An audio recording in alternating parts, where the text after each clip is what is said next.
双语音标领航，注音阅读启蒙，叶兴阳有声读物。Cabin Fever by B. M. Bauer. Contents. Chapter. I. The fever manifests itself. 2. Make a quarrel. 3. $10 and a job for Bud. 4. Head south and keep going. V. Bud cannot perform miracles. 6. Bud takes to the hills. 7. Into the desert. 8. Many barren months and miles. 9. The bite of memory. X. Emotions are tricky things. 11. The first stages. 12. Marie takes a desperate chance. 13. Cabin fever in its worst form. 14. Cash gets a shock. 15. And Bud never guessed. 16. The antidote. The 17th love-in child wriggles in. 18. They have their troubles. 19. Bud faces facts. XX love-in child strikes it rich. 21. Marie's side of it. 22. The cure complete. Cabin fever. Chapter 1. The fever manifests itself. There is a certain malady of the mind induced by too much of one thing.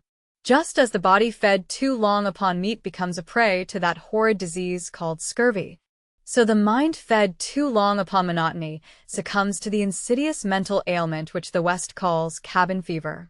True, it parades under different names, according to circumstances and caste. You may be afflicted in a palace and call it ennui, and it may drive you to commit peccadillos and indiscretions of various sorts. You may be attacked in a middle-class apartment house and call it various names, and it may drive you to cafe life and affinities and alimony. You may have it wherever you are shunted into a backwater of life and lose the sense of being borne along in the full current of progress. Be sure that it will make you abnormally sensitive to little things, irritable where once you were amiable, glum where once you went whistling about your work and your play. It is the crystallizer of character, the acid test of friendship, the final seal set upon enmity. It will betray your little, hidden weaknesses, cut and polish your undiscovered virtues, reveal you in all your glory or your vileness to your companions in exile if, so be you have any. If you would test the soul of a friend, take him into the wilderness and rub elbows with him for 5 months. One of 3 things will surely happen. You will hate each other afterward with that enlightened hatred which is seasoned with contempt. You will emerge with the contempt tinged with a pitying toleration, or you will be close, unquestioning friends to the last 6 feet of earth and beyond. All these things will cabin fever do, and more. It has committed murder. Many's the time. It has driven men crazy. It has warped and distorted character out of all semblance to its former self. It has sweetened love and killed love.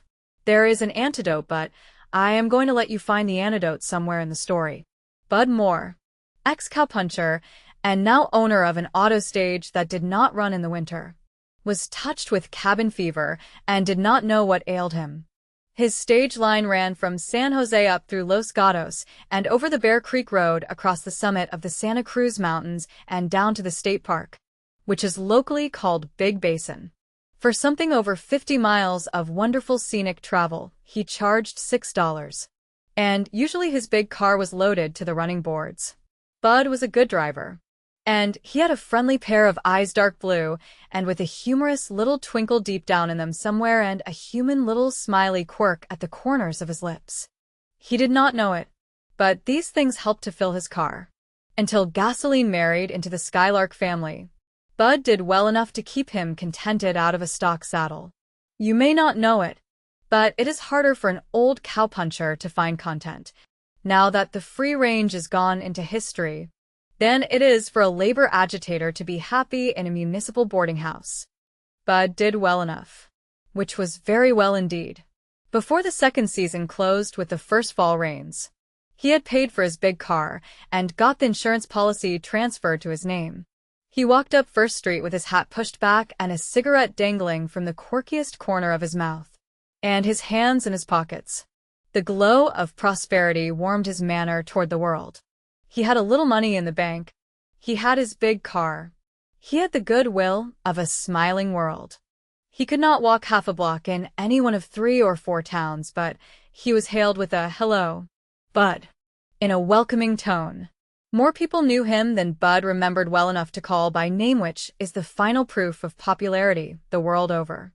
In that glowing mood, he had met and married a girl who went into Big Basin with her mother and camped for 3 weeks.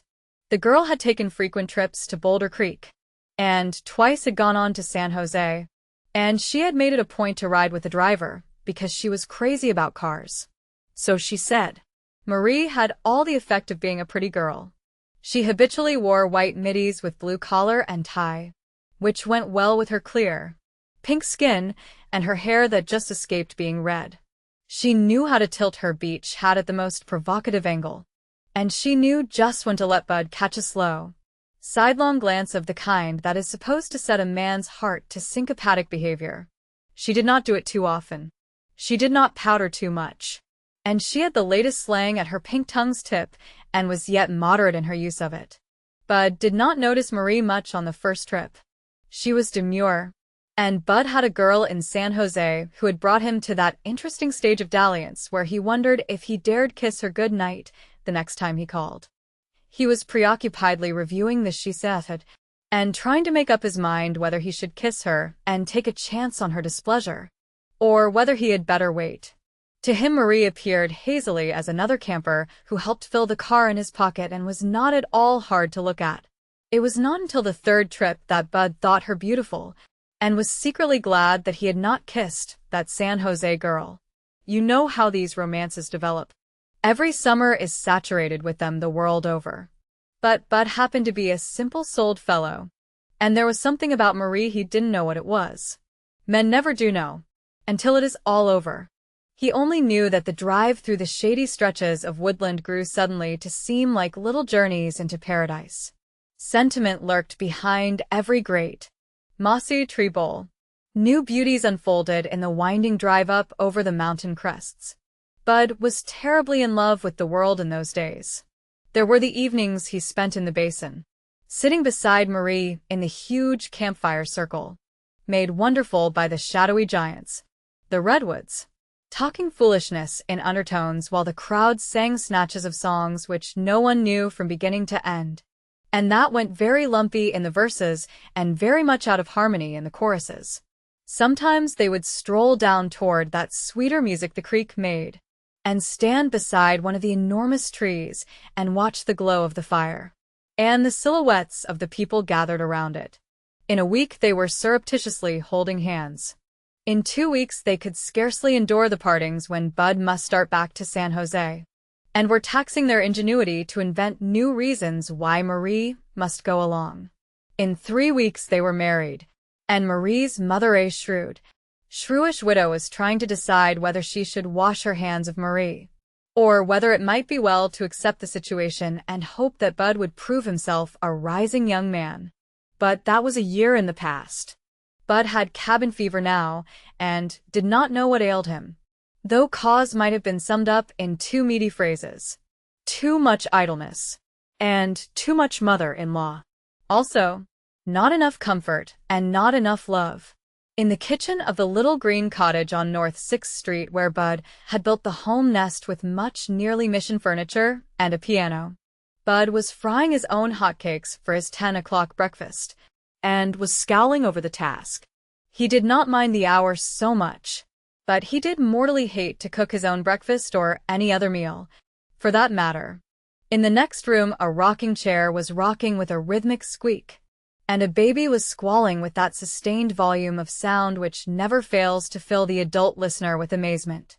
It affected Bud unpleasantly, just as the incessant bawling of a band of weaning calves used to do. He could not bear the thought of young things going hungry. For the love of Mike, Marie, why don't you feed that kid? Or do something to shut him up? He exploded suddenly, dribbling pancake batter over the untidy range. The squawk of the rocker ceased abruptly. "'Cause it isn't time yet to feed him, that's why. What's burning out there? I'll bet you've got the stove all over dough again." The chair resumed its squeaking. The baby continued uninterrupted. "It's why cha," as though it was a phonograph that had been wound up with that record on, and no one around to stop it. Bud turned his hotcakes with a vicious flop that spattered more batter on the stove. He had been a father only a month or so, but that was long enough to learn many things about babies which he had never known before. He knew, for instance, that the baby wanted its bottle, and that Marie was going to make him wait till feeding time by the clock.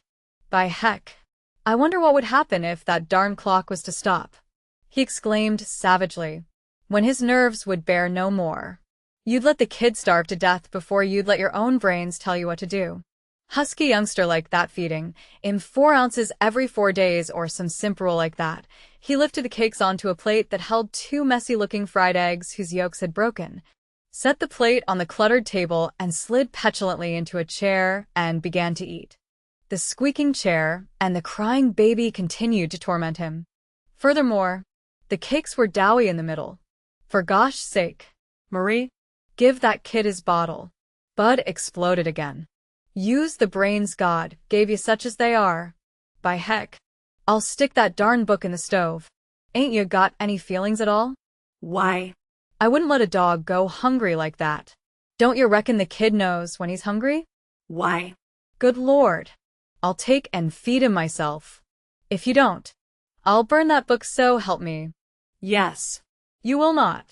Marie's voice rose shrewishly, riding the high waves of the baby's incessant outcry against the restrictions upon appetite imposed by enlightened motherhood. You do? And see what'll happen. You'd have him howling with colic. That's what you'd do. Well, I'll tell the world he wouldn't holler for grub. You'd go by the book if it told you to stand him on his head in the ice chest. By heck, between a woman and a hen turkey, give me the turkey when it comes to sense. They do take care of their young ones. Ah, forget that. When it comes to sense. Oh, well, why go into details? You all know how these domestic storms arise, and how love washes overboard when the matrimonial ship begins to wallow in the seas of recrimination. Bud lost his temper and said a good many things should not have said. Marie flung back angry retorts and reminded Bud of all his sins and slights and shortcomings, and told him many of Mama's pessimistic prophecies concerning him, most of which seemed likely to be fulfilled. Bud fought back, telling Marie how much of a snap she had had since she married him, and how he must have looked like ready money to her, and added that now, by heck, he even had to do his own cooking, as well as listen to her whining and nagging, and that there wasn't clean corner in the house, and she'd rather let her own baby go hungry than break a simp rule in a darn book got up by a bunch of boobs that didn't know anything about kids. Surely to goodness. He finished his heated paragraph. It wouldn't break any woman's back to pour a little warm water on a little malted milk and shake it up. He told Marie other things, and, in return, Marie informed him that he was just a big-mouthed, lazy brute, and she could curse the day she ever met him. That was going pretty far. Bud reminded her that she had not done any cursing at the time, being in his opinion too busy roping him in to support her. By that time he had gulped down his coffee, and was into his coat, and looking for his hat. Marie, crying and scolding and rocking the vociferous infant, interrupted herself to tell him that she wanted a 10-cent roll of cotton from the drugstore, and added that she hoped she would not have to wait until next Christmas for it, either. Which bit of sarcasm so inflamed Bud's rage that he swore every step of the way to Santa Clara Avenue, and only stopped then because he happened to meet a friend who was going downtown, and they walked together. At the drugstore on the corner of 2nd Street, Bud stopped and bought the cotton, feeling remorseful for some of the things he had said to Marie, but not enough so to send him back home to tell her he was sorry. He went on, and met another friend before he had taken 20 steps. This friend was thinking of buying a certain second-hand automobile that was offered at a very low price, and he wanted Bud to go with him and look her over. Bud went, glad of the excuse to kill the rest of the forenoon. They took the car out and drove to Schutzen Park and back. Bud opined that she didn't bark to suit him, and she had a knock in her cylinders that shouted of carbon. They ran her into the garage shop and went deep into her vitals, and because she jerked when Bud threw her into second, Bud suspected that her bevel gears had lost a tooth or two, and was eager to find out for sure. Bill looked at his watch and suggested that they eat first before they got all over grease by monkeying with the rear end. So they went to the nearest restaurant and had smothered beefsteak and mashed potato and coffee and pie. And while they ate, they talked of gears and carburetors and transmission and ignition troubles, all of which alleviated temporarily Bud's case of cabin fever and caused him to forget that he was married and had quarreled with his wife and had heard a good many unkind things which his mother-in-law had said about him. By the time they were back in the garage and had the grease cleaned out of the rear gears so that they could see whether they were really Bud or broken, as Bud had suspected, the twinkle was back in his eyes, and the smiley quirk stayed at the corners of his mouth. And when he was not talking mechanics with Bill, he was whistling.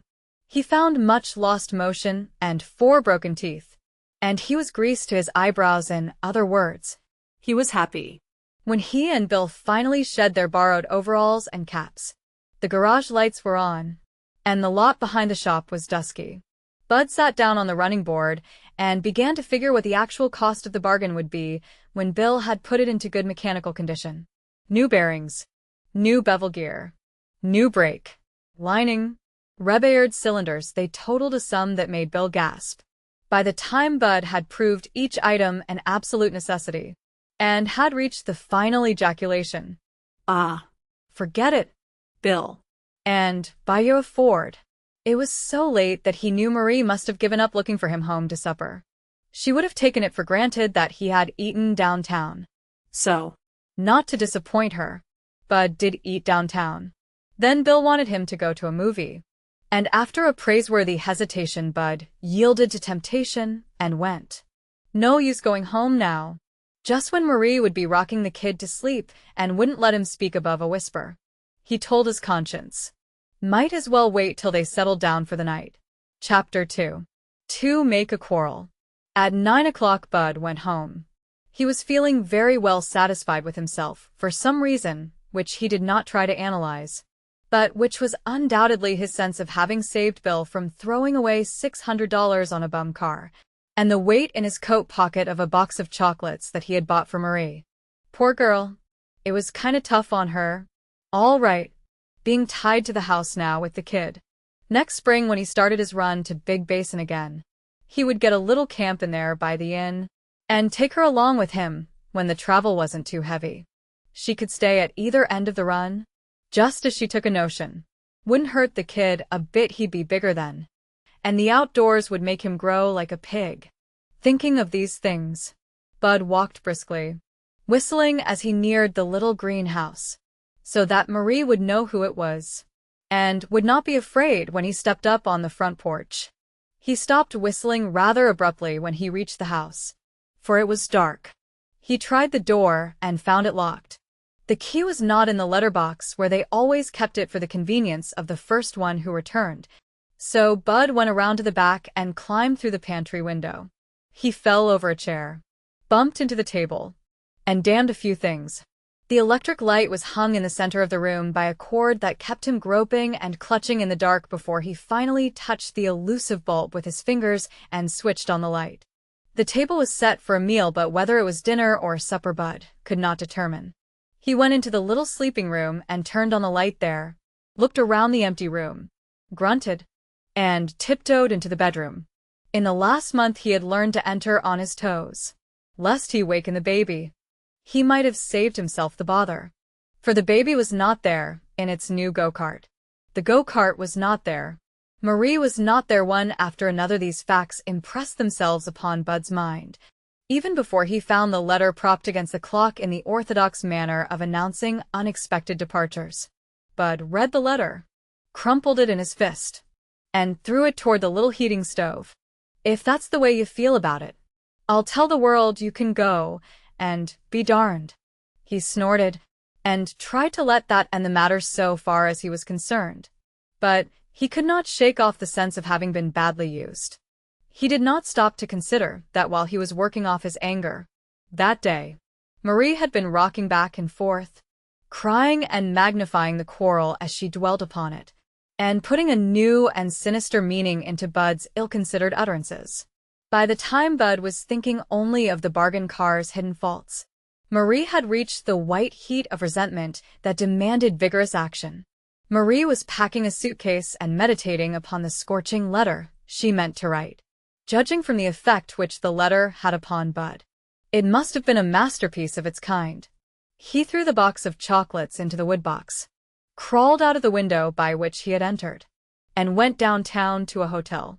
If the house wasn't good enough for Marie, let her go. He could go just as fast and as far as she could. And if she thought he was going to hot-foot it over to her mother's and whine around and beg her to come home, she had another thing coming. He wouldn't go near the darn place again, except to get his clothes. He'd bust up the joint. By thunder, he'd sell off the furniture and turn the house over to the agent again. And Marie could whistle for a home. She had been darn glad to get into that house, he remembered, and away from that old cat of a mother. Let her stay there now till she was darn good and sick of it. He'd just keep her guessing for a while. A week or so would do her good.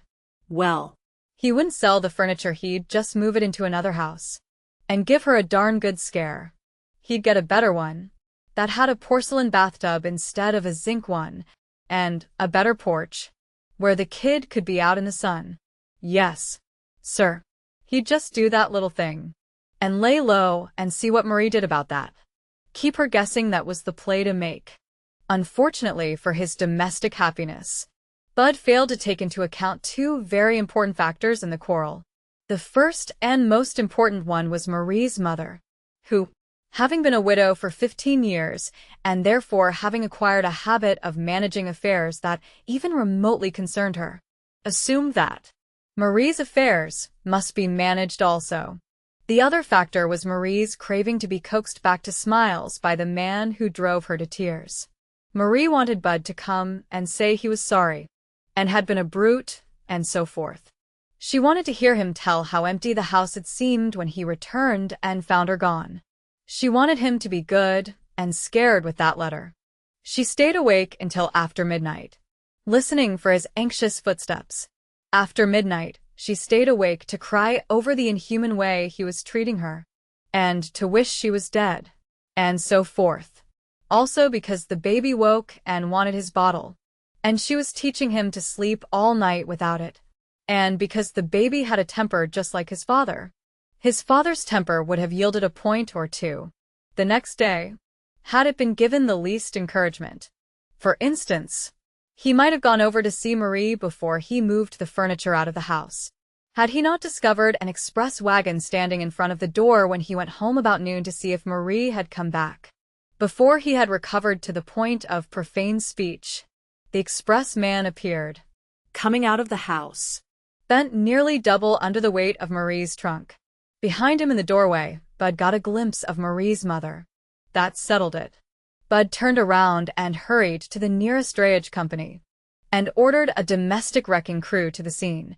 In other words, a packer and 2 draymen and a dray. He'd show Marie and her mother couldn't put anything over on him. He'd stand over that furniture with a sheriff first. He went back and found Marie's mother still there, packing dishes and doilies and the like. They had a terrible row, and all the nearest neighbors inclined ears to doors ajar, getting an earful. As Bud contemptuously put it, he finally led Marie's mother to the front door and set her firmly outside, told her that Marie had come to him with no more than the clothes she had, and that his money had bought every teaspoon and every towel and every stick of furniture in the darn place. And he'd be everlastingly thus and so if they were going to strong-arm the stuff off him now. If Marie was too good to live with him, why, his stuff was too good for her to have. Oh, yes, the neighbors certainly got an earful, as the town gossips proved when the divorce suit seeped into the papers. Bud refused to answer the proceedings, and was therefore ordered to pay twice as much alimony as he could afford to pay. More, in fact, than all his domestic expense had amounted to in the 14 months that he had been married. Also, Marie was awarded the custody of the child, and, Because Marie's mother had represented Bud to be a violent man who was a menace to her daughter's safety and proved it by the neighbors who had seen and heard so much. Bud was served with a legal paper that wordily enjoined him from annoying Marie with his presence. That unnecessary insult snapped the last thread of Bud's regret for what had happened. He sold the furniture and the automobile, took the money to the judge that had tried the case, told the judge a few wholesome truths, and laid the pile of money on the desk. "That cleans me out, Judge," he said stolidly. "I wasn't such a bad husband. At that, I got sore, but I'll bet you get sore yourself and tell your wife what for. Now and then, I didn't get a square deal.